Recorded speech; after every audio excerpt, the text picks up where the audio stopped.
Bu videoda biza dahshatli Darknet saytiga kirib, o'sha qotil klonlarni yana chaqirib ko'ramiz. Video boshlanishidan oldin men sizlarga bundan oldingi qismda bo'lgan voqealarni eslatib o'tmoqchiman. Biz yana o'sha dahshatli Darknet saytiga kirib, qotil klonni chaqirdik. Lekin u klon o'rniga biza chaqirmagan klon kirib keldi. Va u klonning ismi Isabella. Va bizani hayron qoldirgan narsa, Isabellaning qo'lida Chico'ni ayiqchasi ham bor edi. Keyin esa biz mana shu ayiqchani olishga juda ham qattiq harakat qildik. Lekin Isabella bizga umuman u ayiqchani bermasdan Gambitni klonga aylantira boshladi. Va keyin esa biz Isabellani tutish uchun tuzoq yasadik va shu paytda podoldan Goblinni topib oldik. Va Goblin esa bizga hamma klonlar qo'rqadigan qizil boshchanoqni berdi. Va biz tuzoqqa tushmagan Isabellani shu boshchanoq yordamida qiynadik. Va keyin esa endi hammasi joyiga tushdi deganimizda, bizning tuzog'imizga umuman yangi klon tushib qoldi. Va bu klon kim?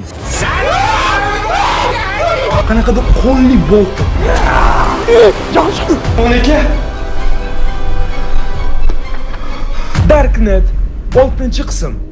Klonlarning boshlig'ining o'g'li Pumba.